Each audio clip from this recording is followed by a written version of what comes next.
Item ಯಾವುದೇ ಇರಲಿ try ಮಾಡಿ ಆಚಿ ಚಿಕನ್ ಮಸಾಲಾ. ಬೆಂಗಳೂರು ಬಳಿಕ ಚಿಕ್ಕಬಳ್ಳಾಪುರದಲ್ಲೂ ಜನಿವಾರ ವಿವಾದ. ಪರೀಕ್ಷಾ ಕೇಂದ್ರದಲ್ಲಿ ಜನಿವಾರ ತೆಗೆಸಿದ ಗಂಭೀರ ಆರೋಪ ಕೇಳಿ ಬಂದಿದೆ.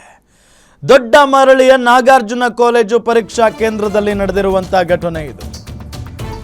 ವಿದ್ಯಾರ್ಥಿ ಜಿ ಸುಪ್ರೀತ್ ಅವರ ಜನಿವಾರವನ್ನ ಬಿಚ್ಚಿಸಿ ಪರೀಕ್ಷೆಯನ್ನ ಬರೆಸಿದ್ದಾರೆ ಸಿಬ್ಬಂದಿ.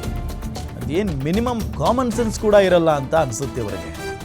ಅದ್ಯಾಕೆ ಹಿಂಗೆ ಮಾಡ್ತಾರೋ ಏನೋ, ವೈಯಕ್ತಿಕವಾಗಿ ದ್ವೇಷಕ್ಕೆ ಈ ರೀತಿಯಾಗಿ ಮಾಡ್ತಾರೋ ಅಥವಾ ಇವರಿಗೆ ಅರಿವಿರಲ್ವೋ, ಬೇಕು ಅಂತಾನೆ ಈ ಧರ್ಮಗಳ ನಡುವೆ ತಂದಿಡುವಂಥ ಕೆಲಸಕ್ಕೆ ಈ ರೀತಿಯಾಗಿ ಮಾಡ್ತಾರೋ ಗೊತ್ತಿಲ್ಲ. ವಸ್ತ್ರ ಸಂಹಿತೆ ರೂಲ್ಸ್ ಏನು ಹೇಳುತ್ತೆ? ಇವರೆಲ್ಲ ಶಿಕ್ಷಕರಾಗಿರ್ತಾರೆ, ಇವರಿಗೆ ಮಿನಿಮಮ್ ಕಾಮನ್ ಸೆನ್ಸ್ ಇರಲ್ವಾ, ಅರಿವಿರಲ್ವಾ ಅನ್ನೋ ಒಂದು ಪ್ರಶ್ನೆ ಕಾಡುತ್ತೆ. ಜನಿವಾರ ಕಟ್ ಮಾಡಿ ಡಸ್ಟ್ಬಿನ್ಗೆ ಬಿಸಾಕಿದಾರಂತೆ ನೋಡಿ. ಇವರು ಆರೋಪ ಕೇಳಿ ಬರ್ತಾ ಇರೋದು. ಪರೀಕ್ಷೆ ಬಳಿಕ ಡಸ್ಟ್ಬಿನ್ನಿಂದ ಜನಿವಾರ ಹುಡುಕಿ ತಂದಿದ್ದಾನೆ ವಿದ್ಯಾರ್ಥಿ, ಬೇಸರವನ್ನ ವ್ಯಕ್ತಪಡಿಸ್ತಾ ಇದ್ದಾರೆ. ಉನ್ನತ ಶಿಕ್ಷಣ ಸಚಿವ ಡಾಕ್ಟರ್ ಎಂ ಸಿ ಸುಧಾಕರ್ ಜಿಲ್ಲೆಯಲ್ಲಿ ನಡೆದಿರುವಂತಹ ಘಟನೆ ಇದು. ಕಾಲೇಜು ಮತ್ತು ಪರೀಕ್ಷಾ ಸಿಬ್ಬಂದಿ ವಿರುದ್ಧ ಸಂಘಟನೆಗಳು ತಿರುಗಿ ಬಿದ್ದಿದ್ದಾವೆ. ಇದೇ ಆಗದು, ಮತ್ತಿನ್ನೇನಾಗುತ್ತೆ? ಇಂಥ ಒಂದಿಬ್ಬರು ಮೂರು ಜನ ಬುದ್ಧಿ ಇಲ್ದವ್ರು ಮಾಡೋ ಕೆಲಸಕ್ಕೆ ಬೇರೆ ಬೇರೆ ರೀತಿಯಾದಂಥ ಮಜಲನ್ನ ಪಡೆದುಕೊಳ್ಳುತ್ತೆ ಇಂಥ ಪ್ರಕರಣಗಳು, ಇಂಥ ಘಟನೆಗಳು. ನೋಡಿ ಅಲ್ಲಿ ಜನಿವಾರನ ಕಟ್ ಮಾಡಿ, ಜನಿವಾರದಲ್ಲಿ ಕಾಪಿ ಚೀಟಿ ಇಟ್ಕೊಂಡು ಹೋಗಕ್ಕಾಗತ್ತಾ?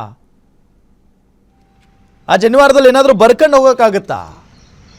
ಅದು ಯಾವ ರೀತಿಯಾಗಿ ಯೋಚನೆ ಮಾಡ್ತಾರೋ ಏನೋ. ಜೊತೆಗೆ ಸರ್ಕಾರ ಅಥವಾ KEA ವಸ್ತ್ರ ಸಂಹಿತೆ ರೂಲ್ಸ್ ಮಾಡಿರುತ್ತೆ, ಡ್ರೆಸ್ ಕೋಡ್ ಇದೇ ರೀತಿಯಾಗಿರಬೇಕು ಅಂತ ಹೇಳಿ. ಹೌದು, ಒಂದಿಷ್ಟು ರೂಲ್ಸ್ ಇದ್ದಾವೆ, ಬಟ್ ಅದರಲ್ಲಿ ಜನಿವಾರ ತೆಗಿಬೇಕು, ಶಿವದಾರ ತೆಗಿಬೇಕು, ಉಡದಾರ ತೆಗಿಬೇಕು, ಅದೆಲ್ಲ ಏನೂ ಇಲ್ವಲ್ಲ. ಯಾಕೆ ಈ ರೀತಿಯಾಗಿ ಮಾಡ್ತಾರೆ? ಚಿಕ್ಕಬಳ್ಳಾಪುರ SP ಕಚೇರಿ ಮೆಟ್ಲೇರಿದ್ದಾರೆ ಈಗ ಬ್ರಾಹ್ಮಣ ಮಹಾಸಭಾದವರು. ಘಟನೆ ಖಂಡಿಸಿ ಬ್ರಾಹ್ಮಣ ಮಹಾಸಭಾದಿಂದ ದೂರು ಸಲ್ಲಿಕೆ ಸಾಧ್ಯತೆ ಇದೆ. ಕಾಲೇಜು ಆಡಳಿತ ಮಂಡಳಿ ವಿರುದ್ಧ ಕಠಿಣ ಕ್ರಮಕ್ಕೆ ಆಗ್ರಹಿಸಲಾಗಿದೆ. ಧಾರ್ಮಿಕ ಭಾವನೆಗಳಿಗೆ ಧಕ್ಕೆ ತರಲಾಗ್ತಾ ಇದೆ ಅಂತ ಪೋಷಕರು ಆಕ್ರೋಶವನ್ನ ವ್ಯಕ್ತಪಡಿಸ್ತಾ ಇದ್ದಾರೆ. ಹೌದು, ಧಾರ್ಮಿಕ ಭಾವನೆಗಳಿಗೆ, ಅವರವರ ಧರ್ಮ, ಅವರವರಿಗೆ ಪ್ರಮುಖ ವಿಚಾರಗಳಿರ್ತವೆ, ಭಾವನೆಗಳಿರ್ತವೆ, ಅವುಗಳಿಗೆ ಕೈ ಹಾಕಕ್ಕೆ ಹೋಗಬಾರ್ದು. ಇದು ನಿನ್ನೆನೂ ಕೂಡ ಮೊನ್ನೆ ಇದೇ ಬೆಂಗಳೂರಿನಲ್ಲಿ ಇಂಥದ್ದೇ ಒಂದು ಘಟನೆ ಆಗಿತ್ತು. 12 ಮಾಡೋಕ್ಕೆ ಹೋದಾಗ ಏನೋ ಸೌಂಡ್ ಬಂತು ಅಂತ ಅವರು ಒಳಗಡೆ ಮುಟ್ಟಿದ್ರೆ ನನ್ನ ಮಗುಗೆ ಜನಿವಾರ ಇತ್ತು. ಸೊ ಅವರು ಜನಿವಾರ ನನಗೆ ಮುಟ್ಟಿದ ತಕ್ಷಣವೇ ಇದೇನಪ್ಪ ಇದು ಅಂತಂದರೆ, ಅಂಕಲ್ ಇದು ಜನಿವಾರ, ಇದು ನನ್ನ ಬ್ರಾಹ್ಮಣ, ಸೊ ನಮ್ಮ ಮನೇಲಿ ಅದು ಇರಬೇಕು ಕಂಪಲ್ಸರಿ ಅಂತ ಹೇಳಿದ್ರೆ, ಇಲ್ಲಪ್ಪ ಎಕ್ಸಾಮ್ಗೆ ಅದೆಲ್ಲ ಅಲೋ ಮಾಡಲ್ಲ ಅಂತಂದರೆ, ಇಲ್ಲ ಅಂಕಲ್ ನನಗೆ ಆಗಿ 6 ದಿನ ಆಯ್ತು ಅಷ್ಟೇ, ಸೊ ಅದನ್ನು ತುಂಬ ಪ್ರೊಸೀಜರ್ ಪ್ರಕಾರ ಯಾವಾಗಂದ್ರೆ ತೆಗೆಯೋದು ಮಾಡೋದು ಮಾಡಬಾರ್ದು, ಅದಕ್ಕೆ ಕೆಲವೊಂದು ರೂಲ್ ಇದೆ, ಅದ್ರ ಪ್ರಕಾರನೇ ಮಾಡಬೇಕು ಅಂತ ಹೇಳ್ದ ಅವನು.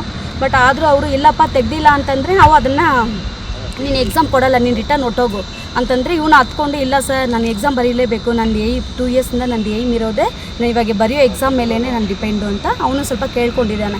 ಅವ್ರು ಆದರೂ ಕೇಳಿದ್ರೆ ಕಟ್ ಮಾಡಿಬಿಟ್ಟಿದ್ದಾರೆ, ಸೀಸನ್ ತೊಗೊಂಡು ಯಾರೋ ಲೇಡಿ ಇದ್ದರೆ ಪಕ್ಕದಲ್ಲಿ ಕಟ್ ಮಾಡಾಕಿದ್ದಾರೆ, ಕಟ್ ಮಾಡಿ ಬಿಸಾಕಿ ಅಲ್ಲಿ ಆ ಕಡೆ ಬಿಸಾಕಿಬಿಟ್ಟಿದ್ದಾರೆ ಡಸ್ಟ್ಬಿನ್ ಎಲ್ಲ ಎಲ್ಲೋ.